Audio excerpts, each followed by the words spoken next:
Yo guys, what's going on? I'm Tim Kelly. This is The Real Sports Talk. Thank you guys for tuning in. Yankees and Red Sox Sunday Night Baseball. I sat down, watched this game, and I figured I would do a recap because it was a crazy fun, extremely long game. A game that began at 8 o'clock Eastern Time and ended at 1 o'clock. And really the only baseball games I think about ending up at that time are the ones that are starting at 10:05 and 9:30. The West Coast games in Arizona, LA, Oakland, San Francisco, Anaheim. You get my point. The games that are starting later.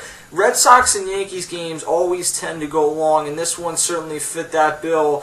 An extremely long game, and it was an 11-inning game. That's a long game, don't get me wrong, but it isn't like 11 innings is normally 5 hours long. It was a really long game. But I think if you love baseball, this was a fun game to watch. The Yankees got out to a 3-0 lead early on Ryan Dempster on CC Sabathia's 33rd birthday. But the Red Sox had a big third inning. Dustin Pedroia had an RBI single. And then Mike Napoli hit a bomb that is still sailing, one of his 2 on the night over the Green Monster, out of the Green Monster actually. In the 4th inning, Shane Victorino made it a 6-3 game with a single to left, a chopper that just bounced straight over the third baseman's head for the Yankees. And speaking of the third baseman, we're going to talk a little bit more about A-Rod later in this video, but I bounced over Luis Cruz's head at third base. And then in the 5th inning, Johnny Gomes made it a 7-3 game, hitting a ball off the tower in the Green Monster. That was an absolute shot as well. I'm not sure if it went as far as Mike Napoli's, but it might have if it didn't hit the tower. So 7-3 in the 5th inning, and it really felt like the Yankees were kind of cooked in this one. The Red Sox could look forward to a big series coming up with Tampa Bay, and it didn't turn out to be that way. CC Sabathia held it down for another inning or so, and then the Yankees bullpen came in and was really solid for 4 or 5 innings, and they got some support to back them up. In the 6th inning, they cut the lead down to 2 with RBIs from Brett Gardner and Robinson Cano. And then you get to the 7th inning, and Chris Stewart gets an RBI single, so it's a 7-6 game at that point. And then in the bottom of the 7th inning, Luis Cruz grounds out to shortstop, scoring Eduardo Nunez to make it a 7-7 game. And then you went back and forth with some great pitching and a call that, my God, was that he was so obviously safe at second base. Eduardo Nunez stealing second base for the Yankees. This was one of the worst calls that I've ever seen. And again, it's a case, I know that people that are against instant replay feel like every single time there's a bad call that people like myself who are in favor of replay go to this and use that as a reason, and that's annoying apparently.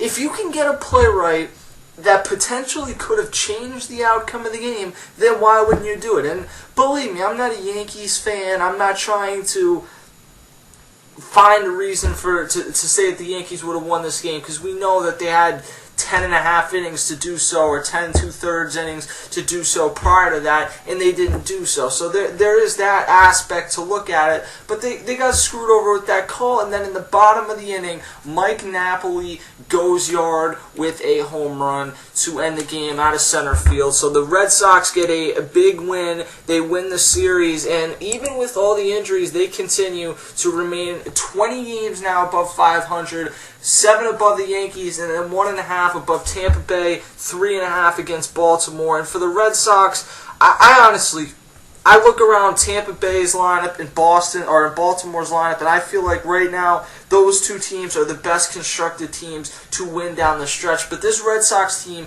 has heart. Mike Napoli's been a great pickup. Shane Victorino's played pretty well there. And Johnny Gomes, who had a home run tonight. Johnny Gomes is one of those energy guys that is great to have in a clubhouse, and he's had a solid season for them as well. The problem for them is we don't know when Clay Buchholz is going to return. Pretty much their entire bullpen is out for the season. Andrew Bailey was the latest victim. And I'm just not sure what they're going to do at the trade deadline, if that's going to be enough to remain in the hunt throughout the rest of this regular season. We'll see what happens. They've been a fun team to watch, but I think Tampa Bay, who comes in for a 3-game set, a game and a half behind, I really feel like Tampa Bay is going to end up winning this division, and Baltimore looks great on paper as well. The Yankees have now lost Derek Jeter, who came back for 1 game. He's out with the quad injury. He'll be back in 10 days probably. But A-Rod, who was scheduled to rejoin the team tomorrow night in Arlington, he's now had another setback on his injury with a quad injury that it appears will put him back on the 15-day disabled list, which is to the delight of most Yankees fans. But I mean, I think we all know that Luis Cruz is not as good as A-Rod. As much as you probably dislike A-Rod, he's not as good as A-Rod. So having A-Rod back in the lineup certainly would have been better than having Luis Cruz out there. So I feel like this is an extremely fun AL East to watch right now, but when it all comes down to it, the Red Sox and Yankees are probably going to be 3rd and 4th in the division. I wouldn't be surprised if the Red Sox do take one of those other 2 wild cards, but they're competing with teams like Texas, teams like Cleveland, and if they fall, that means that they're going to have to go on some sort of losing streak. So we'll see what happens, but my guess is that the Red Sox and Yankees probably both end up missing the playoffs. But a fun Sunday night baseball that concludes with a Mike Napoli walk-off home run to get the Red Sox at 8-7 win and win the series. I'll see you guys next time.